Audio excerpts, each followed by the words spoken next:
set up at the Tyler Show here. We got the more common stuff on the right side, and we have the higher value stuff on the left side.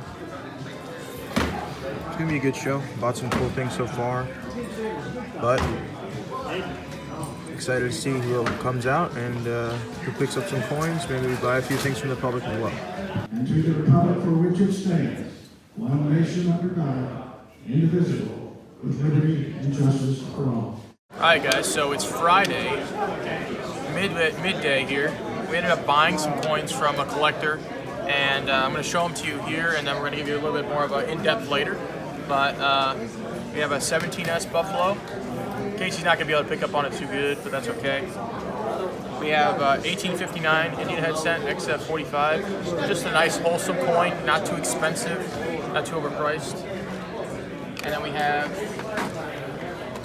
how y'all doing? Doing good? That's great. And then we bought 20 other coins here.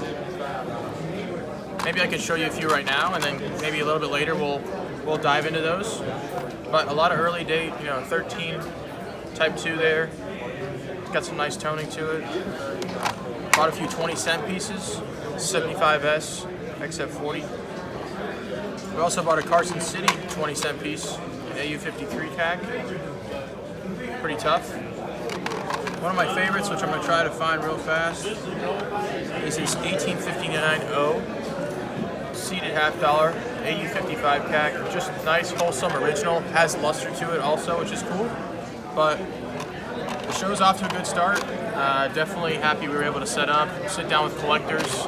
And shout out to Gunner. Gunner's watching, because Gunner's a young guy trying to get into the coin hobby, and we got to sit down with him and do some business. So thank you guys. All right guys, so we just got back from the show. It's midnight. We're about to go to sleep for Saturday, and I want to talk to you about a few things that we learned about the show. So for me and for Casey, we're like, we're going to the show so we can sell coins, sell some inventory, meet collectors, all that type of stuff, and that's true. But I think the biggest thing from shows sometimes is having the leads and being able to buy things.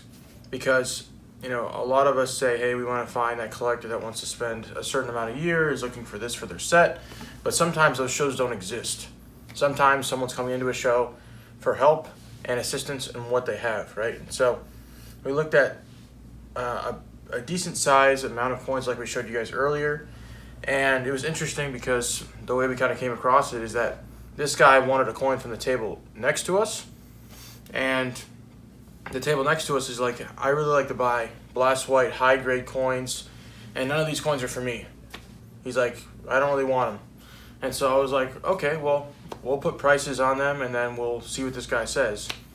And it was pretty interesting because we ended up showing you guys, but we did buy them all. And I don't know, I think that there's certain opportunities that present themselves, and sometimes you can't turn them all away. Sometimes you have to see in the moment what you can do in a certain situation. The guy next to us didn't really think that they were very high in value, but a lot of those coins were $500 and up, sometimes $1,300, and pretty decent coins. And there's one other thing also. When you bring inventory to a show, you need to bring a vast swath of value in terms of coins to a show. And what does that mean? So say we have $100 coins all the way up to $5,000 coins.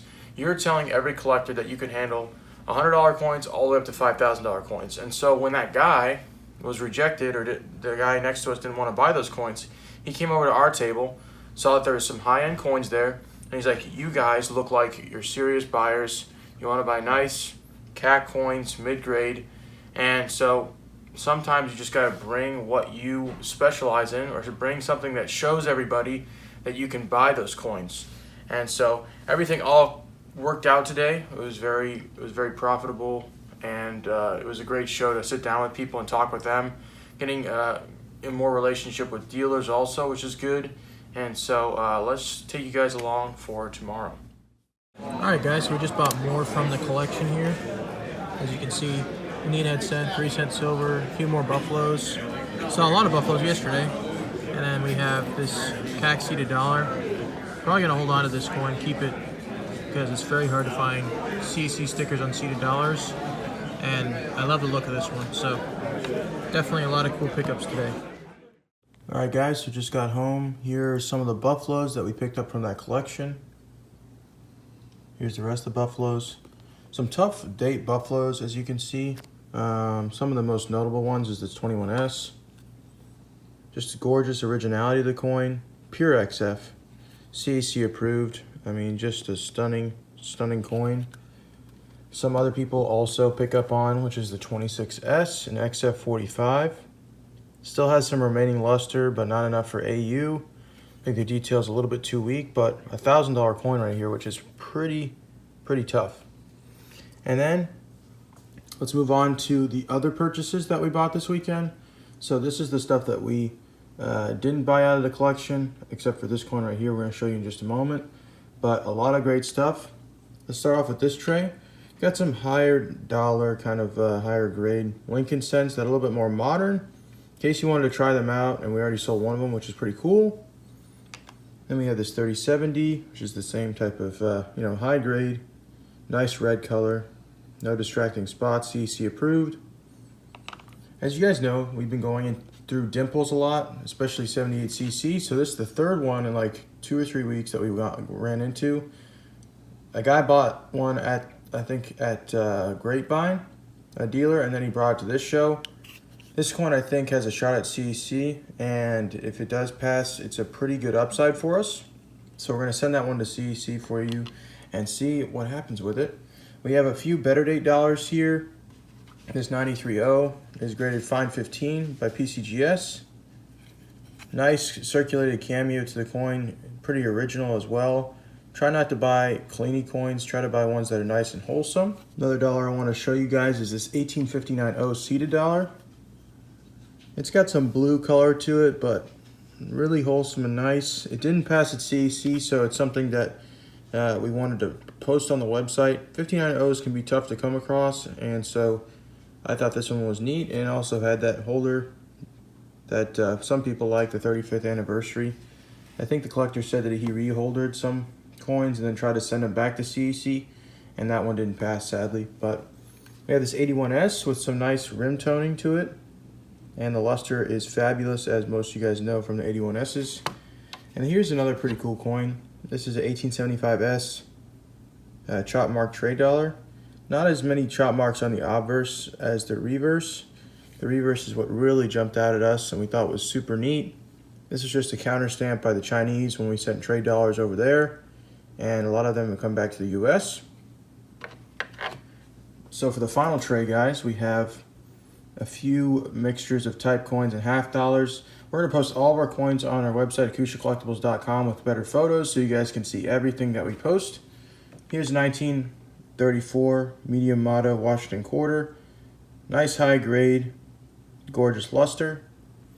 And we have this 37S, which is a little bit of an earlier date, which we recommend buying most of the time just because they're tougher to come across. This one is an OGH holder and CAC approved. And I think the most recent one sold for $372. I think this one's like $340 on our website. So try to buy coins that go for high amounts on auctions, but then we can meet in the middle ground for our collectors. Here's a really cool coin that we picked up from that collection, which is 1875cc 20-cent piece. It's graded AU53 CAC. So it's a mostly original coin, I think. And finding a CAC sticker on a Carson City 20-cent piece is nearly impossible. So when he offered this coin, we did have to pay up for it, but it's something that we wouldn't have a problem holding on to for a little while until we found the right collector. We have this 40S Walker, and as you guys know, the strikes on 40S Walkers are pretty weak. The fields are nice, but look at just from 6 to 12 there, all the way down the skirts, just really flat. But a nice flashy coin, better for that short set that people are working on with walkers. We have some early walkers here, 21D, 16S, some better Benjamins here as well. And then we have this 1836 lettered edge gap bust half. I think this one sold at auction for like $775, something like that, and we ended up offering it the same amount on our website. Just a decent, more of a common date cap bust half, but a really nice condition. And we also have a little bit of a commemorative to show off today, which is this 33D Oregon. A little bit of a better date and a nice high grade, all original as well. So hope you guys take a look. Thank you guys for letting us show you all of these new purchases.